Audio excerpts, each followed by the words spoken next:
At 2:07 a.m. local time, thermometers across Moscow plunged to minus 28 degrees Celsius. In the southern districts of the capital, pressure sensors inside underground heating arteries spiked past safe limits. Seconds later, cast iron pipes, some installed more than 60 years ago, ruptured with a force equivalent to an industrial blast. Concrete slabs lifted, asphalt split open, superheated water surged into the streets, flowing for hundreds of meters before colliding with Arctic air. The result was instant steam, a white wall so thick visibility dropped to zero. This was not a distant Siberian outpost. This was Moscow. By sunrise, emergency dashboards showed more than 110 residential buildings without heating or hot water in just one district. Tens of thousands of residents woke inside apartments colder than refrigerators.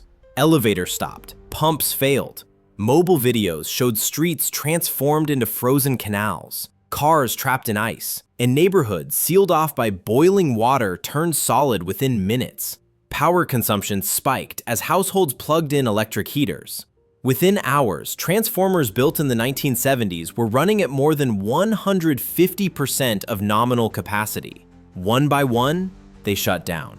Across a geography stretching from Rostov to Crimea, from Murmansk to the outskirts of Moscow, the same pattern appeared. No water, no reliable electricity, no heat. State officials labeled it routine maintenance. The numbers said otherwise. Minus 28 degrees is not just cold. For aging metal, it is a breaking point. When circulation pumps lose power, water cools fast. Volume expands. Brittle pipes cannot flex. The result is hydraulic shock, an internal rupture that destroys entire networks in seconds. Engineers warned about this threshold for decades. Budgets were approved, funds were allocated, and yet the system collapsed. For years, Russian state television warned Europe, "You will freeze." That message echoed through propaganda broadcasts all winter long. But in January 2025, the unthinkable happened. The cold did not stop at Russia's borders. It turned inward, striking the very heart of the system that claimed to be untouchable. And then the unthinkable happened. To understand why Moscow froze, the story must move beneath the streets and back in time. Russia's urban heating system is not decentralized. It is centralized, rigid, and unforgiving. Known as the Teploset model, entire cities are connected to massive combined heat and power plants, or CHP facilities, through kilometers of main distribution pipes. Unlike Western systems, where buildings often have individual boilers or modular heating, Russia relies on serial connections. One rupture in a main artery does not affect one block. It disables thousands of apartments at once. This design made sense in the Soviet era. It was cheap, it was fast, it was built for scale, not resilience. Most of Moscow's underground heating pipes date from the 1960s and 1970s. Their intended lifespan was 25 to 30 years. Many have now been operating for more than double that time. Corrosion-resistant coatings were rarely renewed, insulation degraded, sensors aged, maintenance budgets were repeatedly diverted.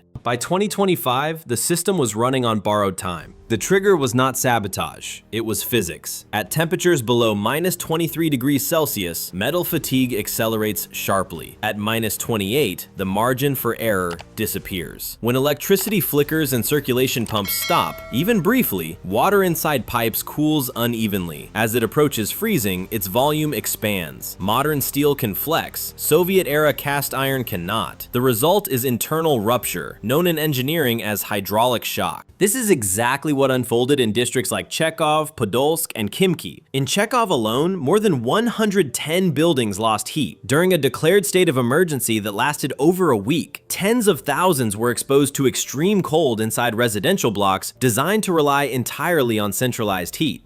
The crisis did not stay underground. As heating failed, households turned to electric heaters. Power demand surged overnight. Transformers, many installed more than 50 years ago, were never designed for this load. Operating beyond 150% capacity, they overheated and shut down in sequence. Heating failures cascaded into electrical failures, which then fed back into heating failures. This collapse occurred while Russia was spending billions of dollars targeting Ukraine's energy infrastructure. Each Iskander-M missile launched toward Ukraine costs an estimated 3 to 5 million US dollars. Engineers have long noted that the cost of replacing entire main heating arteries in cities like Podolsk would be lower than the price of a handful of such missiles. This is the contrast that defines the crisis: cheap maintenance versus expensive war, long-term resilience versus short-term destruction. While resources flowed outward, the system at home quietly decayed. What happened in Moscow was not an accident. It was the delayed impact of choices made over decades and accelerated by war. The collapse did not unfold in a single moment. It spread in waves. First came the pipe failures. In the early hours, emergency services responded to ruptures across southern Moscow. Streets filled with steam. Traffic stopped. Crews cut power to entire districts to prevent electrocution. Each shutdown triggered another problem. Pumps went silent. Water stopped circulating. Temperatures inside buildings dropped hour by hour. Then came the electrical overload. By midday, utility dashboards showed demand spikes exceeding winter norms by more than 40%. Residents, desperate for warmth, plugged in portable heaters, kettles, and stoves. Transformers built in the Brezhnev era, designed for predictable baseloads, began overheating. Oil-filled cores reached critical temperatures. Protection systems tripped.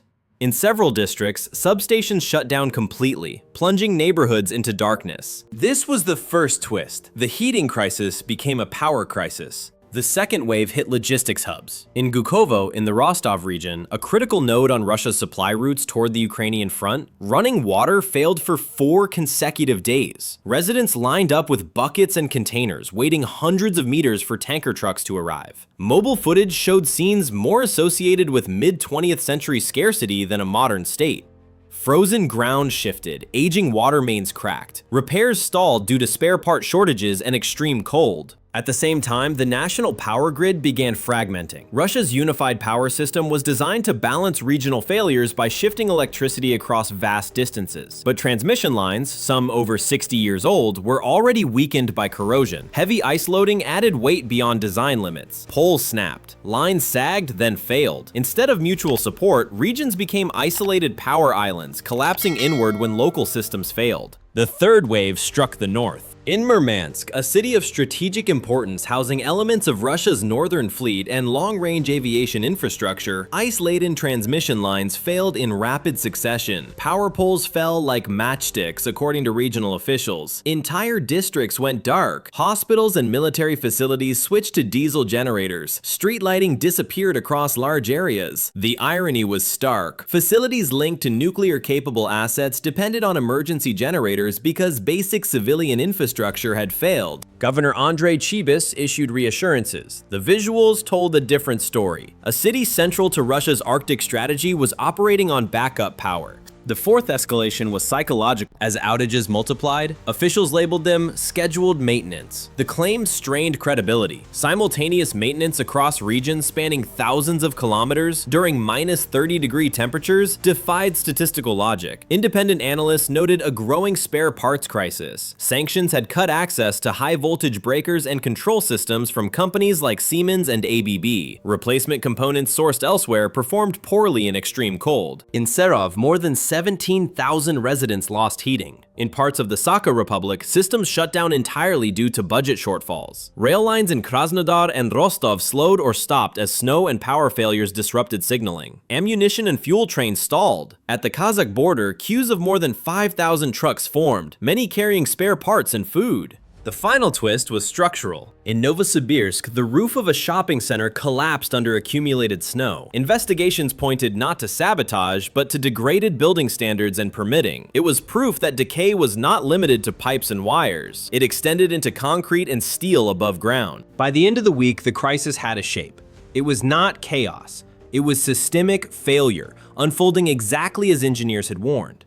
By the second week, the consequences moved beyond discomfort. They hit the state itself. Economically, the losses escalated fast. Emergency repairs across Moscow and surrounding regions ran into the billions of rubles within days. Municipal budgets, already strained, were forced to reallocate funds from transport, housing, and healthcare. Analysts cited by Reuters and DW noted that deferred maintenance costs multiply sharply in extreme cold. Every ruptured main required not meters but kilometers of replacement once corrosion was exposed. Temporary fixes failed repeatedly as temperatures stayed below minus 25 degrees Celsius. The civilian economy absorbed the shock immediately. Supermarkets faced supply disruptions as logistics slowed. Food prices climbed in several regions within days, driven by transport delays and higher energy costs. According to market estimates referenced by the BBC, winter energy failures historically add 1 to 2 percentage points to short-term regional inflation. In poorer regions, the impact is sharper. Households spend a higher share of income on utilities and food, leaving little buffer. Social stress followed. Hospitals switched to backup generators, consuming diesel at accelerated rates. Local authorities rationed fuel deliveries. Schools closed in multiple districts. Construction stopped entirely in frozen zones, halting seasonal employment for thousands. In cities like Gukovo and Sarov, municipal hotlines were overwhelmed. Trust in official messaging eroded as planned maintenance explanations clashed with lived reality. The military impact was quieter, but more severe. Russia's armed forces depend on the same civilian infrastructure they draw from. Railways carry ammunition, fuel, and spare parts. Power grids support signaling, depots, and repair facilities. When rail lines stalled in the Rostov and Krasnodar corridors, supply schedules slipped. Defense analysts quoted by Defense News and Janes noted that winter logistics margins are already thin. Infrastructure failure compresses them further. In Murmansk, reliance on diesel generators created a strategic vulnerability. Fuel reserves intended for training and readiness were diverted to basic operations. Continuous generator use increases maintenance cycles and failure risk. For a region hosting critical Arctic assets, even short-term instability matters.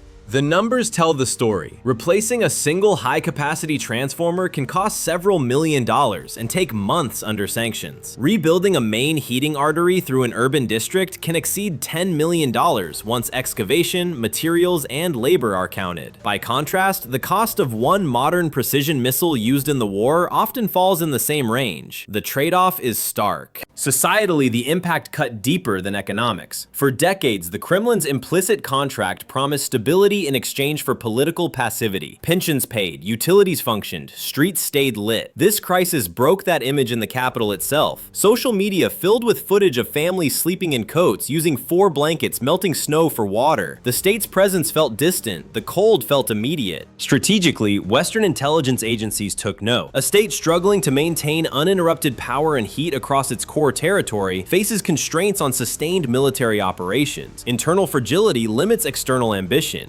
Analysts cited by Reuters framed the outages as evidence of infrastructural exhaustion, not temporary stress. This was no longer a local emergency. It was a measurable degradation of national capacity, economic, social, and military, revealed by winter. What unfolded inside Russia did not stay there. The shockwaves traveled fast. In NATO capitals, winter briefings shifted tone. Analysts compared satellite imagery of darkened Russian regions with logistics maps of military districts. The conclusion was blunt. Infrastructure weakness limits power projection. A state that struggles to keep its core systems running in peacetime, winter faces constraints during prolonged conflict. The contrast with Western doctrine is sharp. NATO energy systems emphasize redundancy, decentralized grids, modular heating, rapid isolation of failures. Russia's model favors scale over flexibility. When it works big. When it fails everywhere at once. The United States watched closely. Pentagon assessments cited by major outlets highlighted a familiar pattern. Cheap systems defeat expensive ones. Small failures cascade into large effects. This mirrors the battlefield dynamic already seen in Ukraine. Low-cost drones disrupt multi-million-dollar armor. In energy, neglected pipes defeat billion-dollar ambitions. Europe read the crisis through its own recent memory. In 2022 and 2023, European governments raced to diversify energy sources resources under pressure. Storage expanded. LNG imports surged. Grids were stress tested. By winter 2025, Europe endured cold spells without systemic collapse. Russia did not. China observed from a different angle. Beijing remains cautious. Russian requests for equipment and technology face limits. Cold weather tolerance matters. Reports from the field showed replacement components performing poorly below minus 30 degrees Celsius. For China, this crisis reinforced a lesson. Exporting hardware is easy. Matching environmental extremes is not. The Middle East noticed energy symbolism. Russia has long framed itself as an energy superpower, using gas, oil, and electricity as strategic tools. This winter flipped the narrative. Energy became a vulnerability, not an asset. Three scenarios now dominate strategic forecasts. First, the short-term patch. Emergency repairs stabilize key cities. Diesel generators fill gaps. Costs soar. Structural decay remains. This scenario buys weeks, not years. Second, selective recovery. Resources flow to strategic regions, capitals, military hubs, peripheral areas lag. Inequality deepens, social pressure rises, stability becomes uneven. Third, prolonged strain. Sanctions persist, maintenance backlogs grow. Each winter compounds damage. Infrastructure becomes the limiting factor on policy, military readiness, and economic output. Experts cited by Reuters and Defense News estimate that reversing decades of neglect would require tens of billions of dollars over multiple years. That funding competes directly with war expenditures, guns or infrastructure, not both. Globally, the lesson resonates. Power is not only missiles and tanks, it is pipes, wires, rails, systems unseen until they fail. Russia's winter crisis turned abstract analysis into visible reality. For allies of Ukraine, the implication is clear. Pressure works cumulatively, not through one strike, but through sustained strain. For neutral states, the message is cautionary. Ambition without maintenance collapses inward. Winter exposed what war accelerated, and the world is watching closely what breaks next. By midwinter, the message was impossible to hide. What froze Moscow was not weather alone. It was time. Decades of deferred maintenance, years of diverted budgets, months of war-driven strain. Minus 28 degrees Celsius did not create the crisis. It revealed it. The scenes told the story with brutal clarity. Streets split open by ruptured pipes, steam rising into black skies, entire districts dark and silent, hospitals on backup power, strategic regions relying on diesel generators, long queues for water in cities tied to major military supply routes. This was not a single failure. It was a system reaching its limit. The contrast with past rhetoric was stark. For years, Russian state media warned that Europe would freeze, that energy would be weaponized, that pressure would force submission. Instead, the cold turned inward. The very doctrine designed to weaken others exposed domestic fragility.